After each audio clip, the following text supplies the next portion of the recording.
பச்சை புடவைக்காரியாய் உன் தாய் மீனாட்சி நான் இன்று வந்திருக்கிறேன். இன்னும் உனக்கு 5 நிமிடம் மட்டுமே கால நேரம் உள்ளது. அதற்குள் நீ இந்த பதிவை கேட்டாக வேண்டும். நீ என்ன சொல்வது, நான் என்ன கேட்பது என்று அலட்சியமாக இருக்காதே. பிறகு நீதான் வருத்தப்படுவாய். உன்னை தேடி உன் அன்னையான நான் வரப்போகிறேன். அன்பு குழந்தையே, என்னிடம் நீ முழு மனதோடு கேள். என்னிடம் உள்ள அனைத்தையும் நான் உனக்கு தருவேன். ஒவ்வொரு நிலையை நினைத்தும் நீ எதற்கு வேதனைப்படுகிறாய்? இப்படி வேதனை மேல் வேதனைப்பட்டு எதை சாதிக்கப் போகிறாய்? வெளியே வா, அப்போது என் ஆசி உனக்கு முழுவதுமாக கிடைக்கும். வெறும் வாய் வார்த்தைகளால் நான் இதை சொல்லவில்லை. நான் உன்னோடு இருக்கும் பொழுது உன் கவலைகளை என் பாதத்தில் வை. அதன் பிறகு நடப்பதை பார். உன்னை படைத்தவள் நான். நம்பிக்கையும் பொறுமையும் கொண்டு இரு. உன் கர்ம பலன்கள் முடிந்து விட்டது. எப்போது நீ என்னை நினைவில் நிறுத்தி கொண்டு பூஜை செய்தாயோ அப்போதே உன்னுடைய கர்ம பலன்கள் பொடி பொடியாகிவிட்டது. என் காலடியில் நீ யார் என்பதை நீ அறிந்து கொள்வதற்கு நான் வைக்கும் பரீட்சைதான் நீ படும் வேதனை. உண்மையில் ஒருபோதும் நான் பணத்தை விரும்பியது இல்லை. விரும்பவும் என் பிள்ளைகளை நான் அனுமதிக்கவில்லை. என் பிள்ளைகளை அதன் பிடியில் விழவும் நான் அனுமதிக்க மாட்டேன். ஆனால் உனக்கு அது தேவைப்படும் காலகட்டத்தில் நிச்சயம் அது உன்னை தேடி வரும். யாருக்கும் இல்லை என்று சொல்லாதே. யாரையும் வெறுத்து ஒதுக்காதே. உன்னை தேடி நானே வரப்போகிறேன் குழந்தையே. துன்பம் வந்த போதும் கூட என் மீது நம்பிக்கை குறைவுபடாமல் இருந்தால் அவர்களுக்கு என் உதவி கண்டிப்பாக கிடைக்கும். உன் கர்மத்தை உனக்கு பதில் நான் சுமக்கிறேன். உன் செயல்களில் உன்னை விட நானே முன்னால் நிற்பேன். நீ விழிப்புணர்வு இன்றி இருந்தாலும் நான் மிகவும் விழிப்போடு உன்னை முன்னின்று நடத்தி வைக்கிறேன். என் அனுக்கிரகத்தால் இப்பிறவியில் நீ என்னை ஆராதிக்கின்றாய், என்னை வணங்குகிறாய். அப்படி என்னை வணங்கும் நேரம் உனக்கு கிடைத்ததே ஒரு யோகம். உன்னை பற்றி உனக்கு எதிராக யாராவது பேசினால் சற்றும் கலங்காது சென்றுவிடு. அவருடைய சொற்கள் உன் உடலை துளைத்து விட முடியாது. பிறருடைய செயல்கள் அவர்களையே பாதிக்கும், உன்னை அல்ல. உன்னுடைய செயல்கள் மட்டுமே உன்னை பாதிக்கும். என்னுடைய கதைகள், உபதேசங்கள் இவைகளை கேட்போருக்கு நான் பணிவிடை செய்வேன். செய்வது மட்டுமல்ல, அவர்கள் ஆசைகளையும் நான் பூர்த்தி செய்வேன். என் குணநலன்களை, என் மகிமைகளை, என் லீலைகளை எப்போதும் நினைப்பவர்கள் தாமரை மலர் மீது வண்டு மொய்ப்பது போல அவர்கள் என்னிடமிருந்தே பக்தியை வளர்த்து கொண்டே இருப்பார்கள். உன்னுடைய கோரிக்கைகளை நிறைவேற்றி உன் பிரார்த்தனை அனைத்திற்கும் பதில் கொடுப்பதற்காகவே நான் அவதரித்து வந்தவன் என்பதை நீ உணர்ந்து கொள். என்னிடம் அடைக்கலம் புகுவோர் இப்பிறவியில் எதை குறித்தும் கஷ்டமே படமாட்டார்கள். இப்போது நீ கவலையற்று இரு. என்னுடைய பக்தர்களை எக்கணமும் அச்சுறுத்துகின்ற ஆபத்துக்களின் கோர பற்களிலிருந்து நான் வெளியே இழுத்து விடுவேன். உனதருகில் நான் இருக்கும்போது எதற்காகவும் கலங்காதே. நான் இருக்கும் இடத்தில் செல்வம் பெருகும். இல்லை என்ற நிலை ஏற்படாது. என்னை சரணாகதியடைந்தால் நான் உன்னை பாதுகாப்பேன் குழந்தையே. நீ பொறுமையாக இரு. உன் பிரச்சனைக்கு தீர்வாக உன் இல்லம் நான் வருகிறேன். நீ காத்திரு. உன் பிரச்சனையெல்லாம் நானே தீர்த்து வைக்கப் போகிறேன். இது உன் அன்னையின் வாக்கு.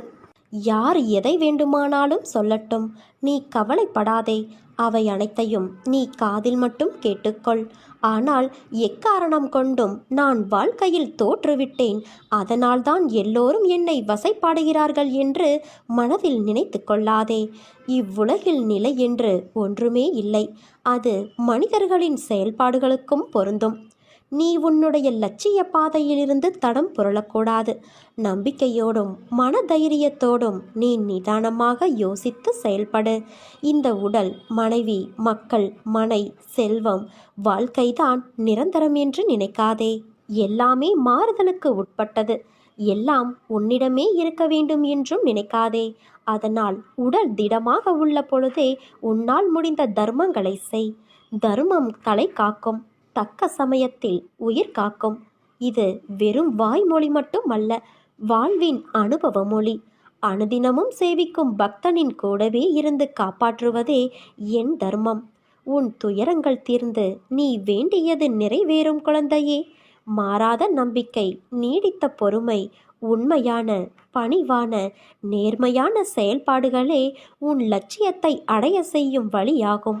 உன் அன்னையான நான் உனக்கு என்றும் நிழலாக இருக்கிறேன். நீ செல்லும் இடமெல்லாம் இருக்கிறேன். உனக்கு எல்லா சூழ்நிலைகளிலும் நான் துணை இருப்பேன் குழந்தையே.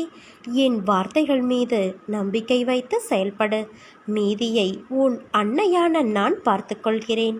எந்த ஒரு சூழ்நிலையிலும் நீ கவலை கொள்ளாதே. அப்படிப்பட்ட நிலையில் நீ என்னை மனதார நினைத்தால் மறுகணமே நான் உன்னுள் இருப்பேன். அதை தாங்கும் வலிமையையும் பிரச்சனைகளை எதிர்கொள்ளும் தைரியமும் உன்னுள் இருக்கும் நானே அளிக்கின்றேன். என் பக்தனின் வாழ்வில் நடக்கும் எந்த ஒரு செயலும் என் அனுமதியின்றி நடக்காது. அவனது வாழ்வில் என்ன நடந்தாலும் அவனது நன்மைக்காக மட்டுமே நான் நடத்துகிறேன் என்பதை முழுமையாக அவன் நம்புவான்.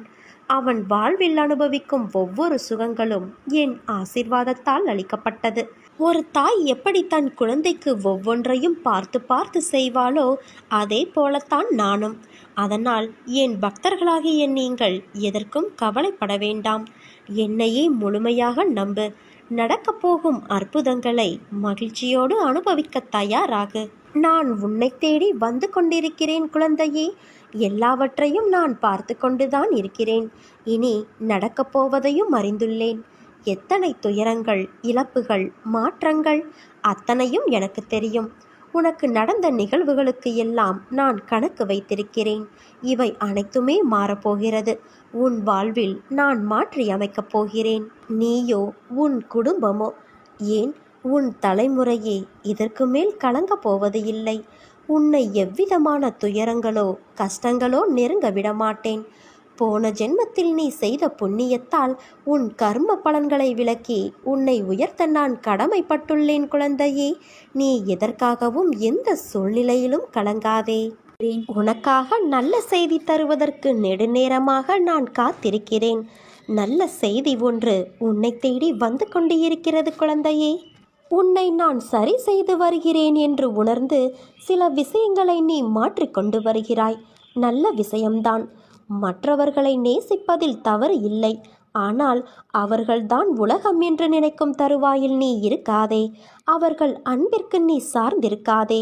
அந்த அன்பு சில சூழ்நிலையால் குறைந்து போகலாம். அந்த சமயம் உன் வாழ்க்கையில் நீ வெறுமையை காண்பாய். நான் உன்னிடம் சொல்லும் அர்த்தங்களை புரிந்து கொள். அன்பு தவறு இல்லை. ஆனால் அளவு கடந்த அன்பில் எதிர்பார்ப்பு ஏற்படும். அதில் நீ மாட்டிக்கொள்ளாதே குழந்தையே. அது உன் வாழ்க்கையில் நிம்மதியற்ற சூழ்நிலையை உருவாக்கிவிடும். ஏனென்றால் இவ்வுலகில் எதுவும் நிரந்தரமில்லை. இவ்வுலகில் நீ பிறந்தாய், வாழ்ந்தாய் என்று இருக்காதே. மற்றவர்களின் உணர்வை உன் உணர்வாக மதித்து நட. அந்த அனுபவத்தில்தான் வாழ்க்கையை உன்னால் வாழ முடியும். அதன் பிறகுதான் உண்மையான வாழ்க்கைக்கு அர்த்தத்தை நீ உணர்வாய். இவ்வுலகில் நிரந்தரமென இருவரை நினைத்துக்கொள். ஒன்று உனக்குள் இருக்கும் ஆத்மா, இன்னொன்று உன் அன்னையான நான். உன்னை ஒவ்வொரு சிக்கலிலிருந்தும் நான் விடுவித்து கொண்டே வருகிறேன். ஆனால் நீயோ ஏதாவது புதிய சிக்கலில் வலிய போய் மாட்டிக்கொள்கிறாய். அதிலிருந்து விவேகமாக வெளியேறவும் தெரியாமல் தவிக்கிறாய். எதை செய்தாலும் என்னிடம் கேட்டு செய் என்று நான் கோருவதையும் நீ அடிக்கடி மறந்து போகிறாய். அந்த அளவிற்கு உன் கவனம் சிதறுகிறது. நான் தான் சொல்கிறேனே, உன்னுடைய அத்தனை காரியங்களையும் முன்னின்று நடத்தி உன்னை வெற்றி பாதையில் நடத்தி செல்வேன் என்று. அதற்கு கொஞ்சம் பொறுமையாக இரு என்றுதான் சொல்கிறேன். எப்போதும் ஏதோ யோசனையோடு இருந்து கொண்டு உன் குடும்பத்தார் உன்னிடம் என்ன பேசுகிறார்கள் என்பதை காதில் வாங்கி கொண்டாலும் கருத்தில் பதிய விடாமல் இருந்தால் என்ன அர்த்தம் சொல்?